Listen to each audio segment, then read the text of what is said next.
Assalamualaikum warahmatullahi wabarakatuh. Perkenalkan, nama saya Irma Afifah. Saya dari S1 Kebidanan Ngudi Waluyo Semarang. NIM 157222008. Dalam hal ini akan melakukan konseling kepada pasien mengenai hiperemesis gravidarum.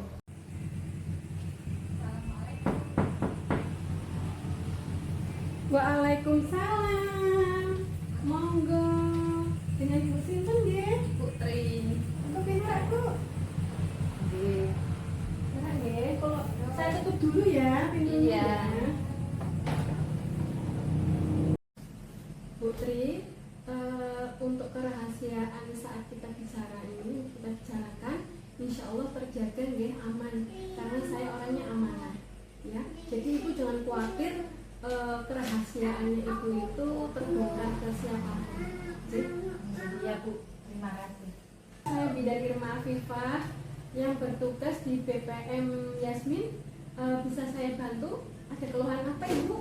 Iya, akhir ini itu Bu sering mual-mual, muntah-muntah terus gitu. Oh, mual-muntah. Iya. Ini Ibu hamil keempat ya? Maksudnya bulan keempat nggih? Nggih. Ibu pernah dengar nggak yang namanya hiperemesis gravidarum? Enggak pernah dengar. Nggak pernah dengar? Enggak pernah. Hiperemesis gravidarum itu mual muntah pada kehamilan, begitu Bu. Cuman hiperemesis itu ada predisposisi yang mengaruhi semakin parah. Itu meliputi awal kehamilan, primigravida. Ya, primigravida itu kan berarti awal hamil. Ibu kan ini hamil ke berapa? Kedua ya? Iya. Masih mual muntah? Iya, masih mual-muntah terus. Itu biasanya kalau hiperemesis gravidarum itu terjadi saat primi Bu, awal hamil, pertama kali Ibu hamil. Tapi ini hamil kedua pun masih seperti itu. Berarti dulu pernah saat hamil pertama seperti itu ya, mual muntahnya kebangetan ya. Iya. Terus predisposisi yang kedua adalah molahidatidosa, itu kan hamil mola Bu. Terus dan hamil ganda. Pada molahidatidosa itu dan kehamilan ganda itu ada faktor hormon yang memegang peranan di mana hormon korioniknya itu gonadotropin dibentuk berlebihan sehingga mempengaruhi sekali yang berefek mual muntah kayak gitu ya. Terus predisposisi selanjutnya itu saat masuknya filikoriolif dalam sirkulasi maternal dan perubahan metabolis akibat hamil serta resistensi yang menurunkan dari pihak ibu terhadap perubahan tersebut gitu ya. Terus ada alergi Bu sebagai salah satu respon dari jaringan ibu terhadap anak. Terus faktor predisposisi selanjutnya adalah faktor psikologis nih Bu, yang biasanya faktor psikologis ini seperti depresi. Depresi dalam hal ini bukan gila, tapi ibu itu kepikiran terus ada masalah apa gitu tuh nanti akan parah gangguan psikiatrik ya. Terus gangguan rumah tangga yang ada masalah, terus kehilangan pekerjaan kah, takut terhadap kehamilan dan persalinan yang awalnya dulu mungkin ada trauma, terus takut terhadap tanggung jawab sebagai ibu, terus tidak siap untuk menerima kehamilan, memegang peranan yang cukup penting dalam menimbulkan hiperemesis gravidarum tersebut Bu. Begitu Ibu penjelasan dari saya, itu yang bisa memperparah predisposisi mual muntahnya, dalam bahasa kerennya itu hiperemesis gravidarum. Iya. Paham ya Bu? Iya, insya Allah paham. Oh iya Bu. Untuk selanjutnya saya akan menjelaskan patofisiologi terjadinya hiperemesis gravidarum. Patofisiologi itu berarti yang nggak kenormalan, dalam arti kok bisa sih kok terjadinya hiperemesis gravidarum. Itu hiperemesis gravidarum dapat menyebabkan cadangan karbohidratnya dan lemak itu habis Bu, habis terpakai untuk keperluan energi karena oksidasi lemak yang tidak sempurna, maka terjadilah ketosis dengan timbulnya asam aseton asetik ya, asam hidroksibutirik dan aseton dalam darah. Kekurangan cairan yang diminum dan kehilangan cairan akibat muntah itu akan menyebabkan dehidrasi. Dehidrasi itu kekurangan cairan, sehingga cairan ekstravaskuler dan plasma akan berkurang, otomatis natrium dan klorida darah itu kan akan turun Bu, ya kan? Demikian juga dengan klorida urin, klorida di pipis ya. Selain itu, dehidrasi menyebabkan hemokonsentrasi sehingga aliran darah ke jaringan berkurang. Hal ini menyebabkan zat makanan dan oksigen ke jaringan berkurang dan tertimbunnya zat metabolik dan toksik. Kekurangan kalium sebagai akibat dari muntah dan bertambahnya ekskresi lewat ginjal, ya kan, meningkatkan frekuensi muntah yang lebih banyak. Yaitu akhirnya rasanya itu merusak hati, ya kan, dan sehingga memperberat keadaan yang sakit hiperemesis gravidarum tersebut. Begitu Ibu. Sampai di sini paham ya? Iya, paham. Paham ya? Sampai di sini ada pertanyaan nggak? Enggak ya? Enggak. Paham ya? Untuk selanjutnya saya akan menjelaskan tingkatan hiperemesis gravidarum, tingkatan mual muntah pada ibu hamil. Itu bahwa menurut berat badan ringannya gejala dapat dibagi dalam 3 tingkatan, yaitu tingkat pertama, tingkat kedua, dan tingkat ketiga.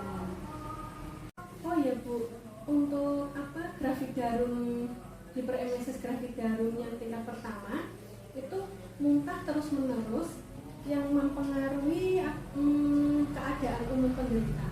Ibu merasa lemah, nafsu makannya tidak ada, berat badan itu semakin menurun setiap harinya kok ada penurunan, apalagi dalam 1 minggunya kalau muntahnya itu terus-terusan, itu akan sangat menurunkan berat badan dengan cepat dan merasa nyeri pada epigastrin. Epigastrin itu bagian sini mulut hati ya. Terus biasanya itu nadi jenengan itu meningkat sekitar 100 per menit, itu bisa lebih ya. Terus tekanan darah yang di bawah itu yang namanya sistolik itu menurun, turgor kulit itu menurun, jadi kulitnya jenengan itu nggak langsung kembali. Kalau ini kan langsung kembali ya, kayak jenengan misalnya ini kan masih alhamdulillah masih bagus. Terus lidahnya itu mengering dan matanya itu cenderung cekung karena kekurangan cairan, karena akibat dari muntah yang berlebihan itu kekurangan cairan itu bisa cekungan pada mata.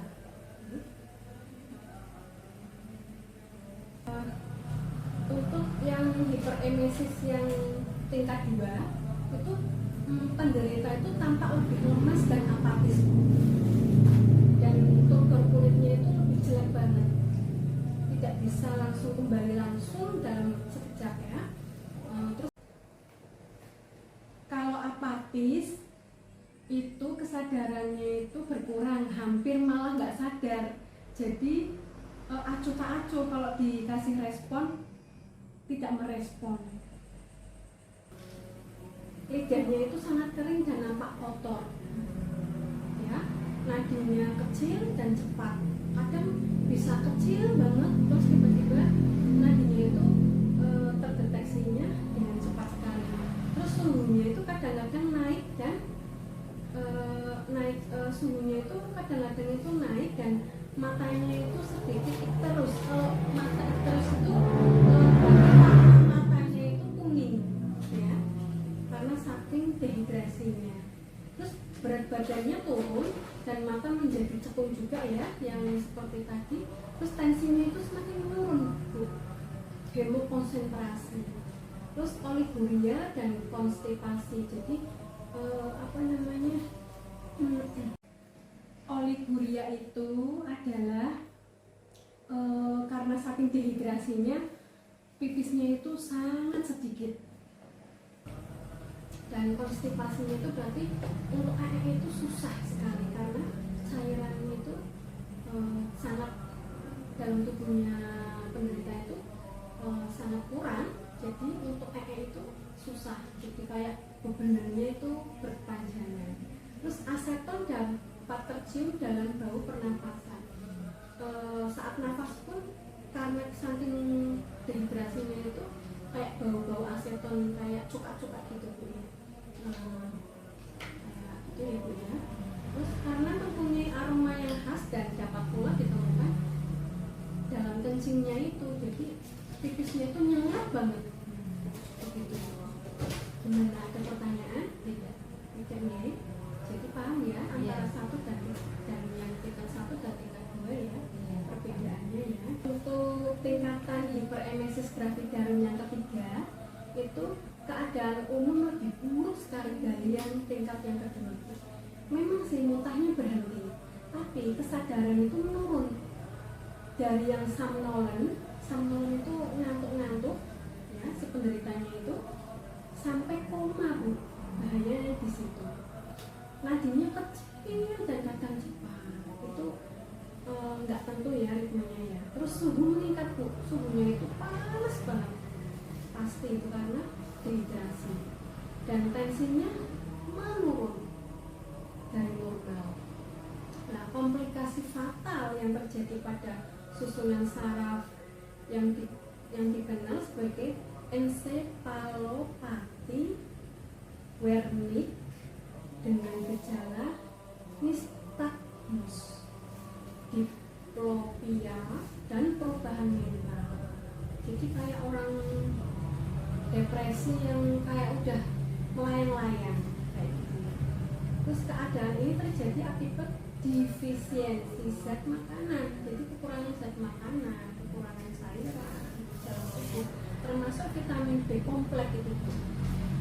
Timbulnya icterus, jadi akhirnya kan jadi kuning karena kekurangan zat makanan, zat gizi, kekurangan cairan dalam tubuh, itu jadinya ada timbul icterus atau warna kuning yang menunjukkan adanya gangguan hati. Itu parahnya di situ. Makanya kenapa harus minum minimal 8 gelas minimal sehari air putih. Terus kenapa asupan, nggak usah ibu hamil pun asupan gizi harus terpenuhi, apalagi saat hamil. Gimana Bu, ada pertanyaan? Itu ya jelas nih.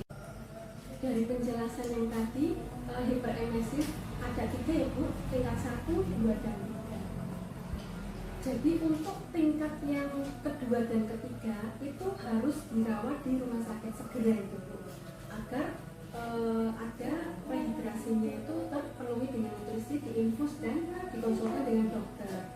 Sedangkan untuk tingkat yang pertama tidak perlu dirujuk ke rumah sakit, tapi dengan catatan harus makan minum yang maksimal. Ya. Paham ya Bu? Iya, paham.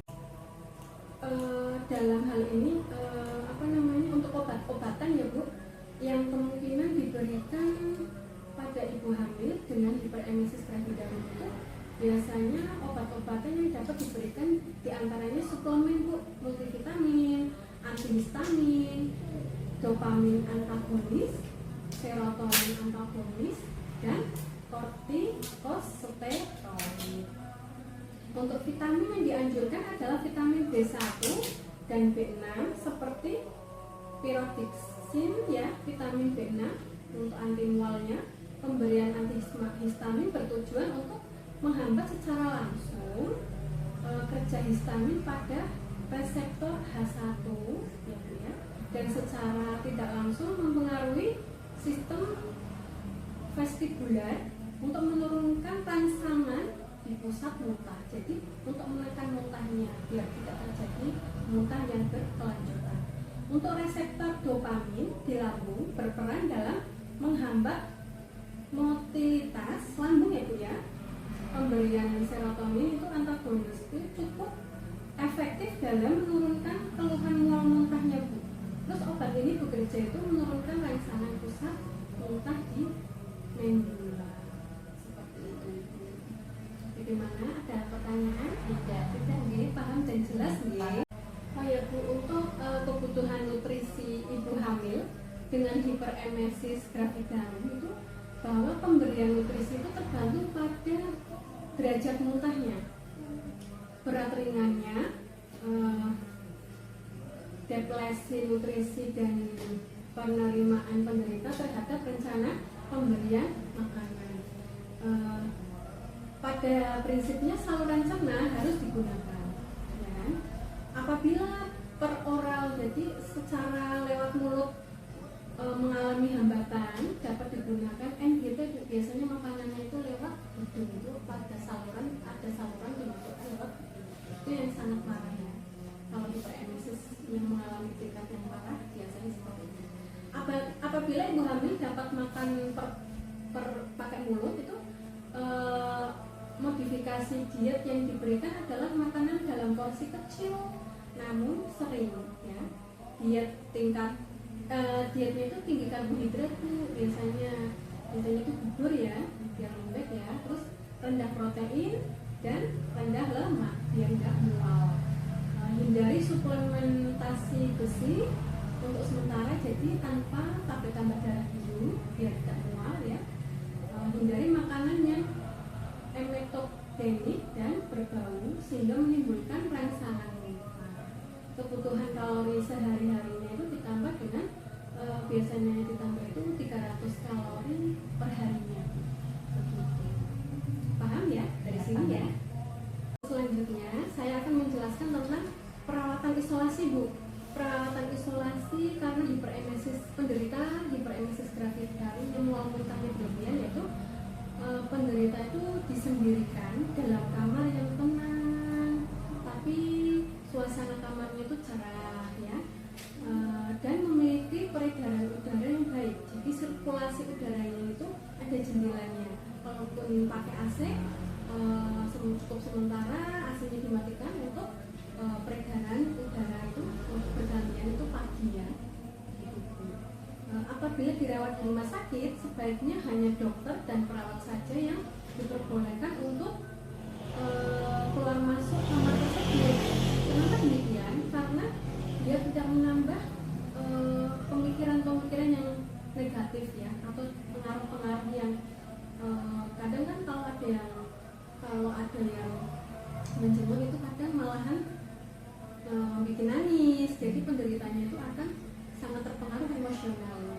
Terus ya, cairan yang keluar dan masuk itu perlu dicatat. Nanti kan yang bertugas seperti itu dari pihak medis ya, medis itu dari ahli gizi, dari perawat ya kan, dari bidan, nanti akan melaporkan kepada dokter ya menangani penderita tersebut.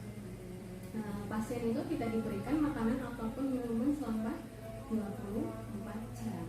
Itu waktu saat hiperemesis gravidarum terisolasi ya. Paham ya Bu? Ya, paham. Oh ya Bu, dalam perawatan yang di rumah sakit biasanya akan itu bahwa ibu hamil itu perlu diyakinkan kalau penyakitnya itu dapat disembuhkan. Hilangnya rasa takut karena kehamilan dan persalinan, karena itu merupakan fisiologi. Jadi hamil, kehamilan, terus bersalin seperti itu hal yang wajar saja. Jangan terlalu berpikir akhirnya malah menambah mempengaruhi dalam mual muntahnya itu yang berlebihan ya. Kurangi pekerjaan serta menghilangkan masalah dan konflik lainnya. Jadi kalau pas hamil itu dibikin enjoy saja ya. Jadi biar babynya juga bagus perkembangannya secara emosionalnya dan happy ya. Jadi yang melatar belakangi penyakit semakin memburuk itu biasanya seperti itu, dari pemikiran-pemikiran yang negatif ya. Terus mual muntah adalah gejala yang dan akan menghilang setelah usia kehamilan 4 bulan begitu. Tapi ini ibu masa mau ke 4 bulan ini ya, 3 bulan mau ke 4 bulan Iya. masih mual muntahnya itu berlebihan ya. Berlebihan. Oh seperti itu. Jadi yang saya jelaskan tadi jelas ya Bu ya. Iya, jelas. Dan harus dilaksanakan ya di rumah ya, untuk dietnya dan sebagainya, makan dikit tapi sering, terus lembek, tapi jangan makanan yang pedas, nggak boleh ya. Tapi harus sesuai dengan gizi yang maksimal buat ibu, buat jenengan dan bayinya. Ya Bu, untuk selanjutnya saya akan menjelaskan tentang terapi cairan parenteral ya.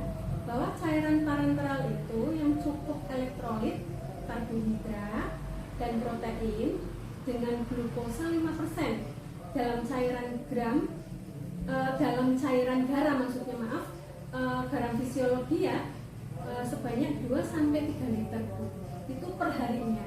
Jadi cairan parenteral yang cukup elektrolitnya, cukup karbohidratnya dan protein dengan glukosa itu gula ya, 5% dalam cairan garam fisiologis ya, sebanyak 2-3 liter itu per hari.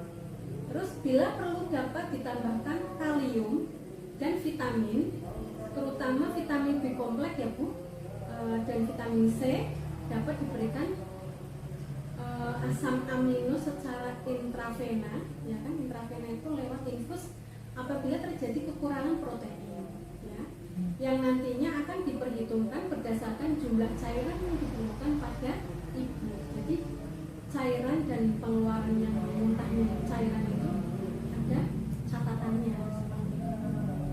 Begitu ya Ibu? Iya.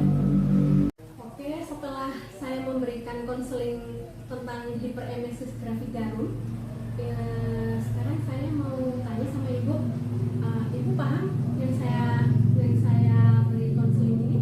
Paham. Penjelasan? Paham. Paham ya? Oke, boleh saya tanya ya Bu ya? Iya. Untuk mengevaluasi ya. Iya. Berarti hiperemesis gravidarum atau mual muntah pada ibu hamil itu ada berapa tingkatan Bu? 1, 2, dan 3 Bu. Pinter. Oke, berarti 1, 2, dan 3 ya. Nah untuk yang tingkatan hiperemesis tingkatan kedua dan tingkat ketiga itu harus dibawa kemana Bu? Harus segera dibawa ke rumah sakit Karena harus cepat-cepat diinfus. ya berarti harus recovery untuk cairan infus ya, karena dehidrasinya itu biar teratasi. Oke, bagus Ibu. Begini, kalau umpamanya terjadi mual muntah terus saat hamil, makanannya itu harus bagaimana? Makan sedikit demi sedikit tapi sering. Oke, dengan makanan yang lembek. oke, boleh lembek, nggak boleh pedas ya kan, nggak boleh yang saus-saus seperti itu kan ya. Iya. Tapi harus sesuai dengan gizi yang seimbang ya untuk ibu dan bayi. Oke, terima kasih Ibu, bagus sekali konseling yang saya berikan. Ibu paham ya? Iya, paham. Terima kasih Bu Tri atas waktu dan atas waktu dan semuanya ini. Iya. Semoga bermanfaat ya Bu ya. Iya. Saya memberikan konseling untuk demi kebaikan untuk Putri. Jadi saat ini Putri mual muntahnya itu dalam kategori yang berapa? Tingkatan berapa? 1. Oke, berarti dalam hal ini Ibu harus makan sedikit tapi sering ya kan. Nggak boleh makan makanan yang berminyak, nggak boleh makanan pedas, nggak boleh saus, nggak boleh sarimi, nggak boleh bakso-baksoan dulu, nggak boleh mie ayam ya.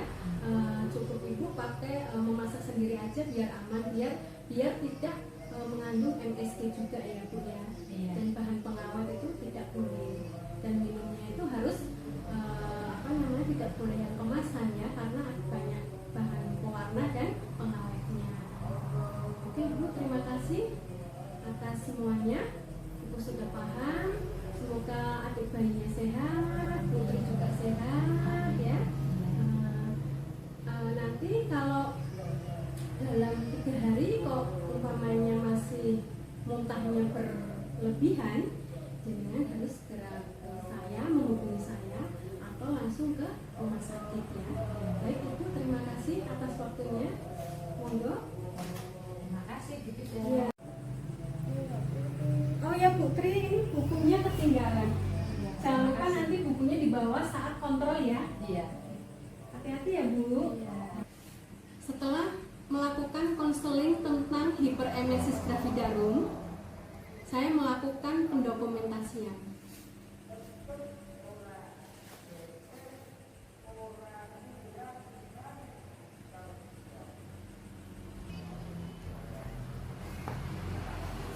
Demikian tadi konseling hiperemesis gravidarum kepada pasien. Terima kasih.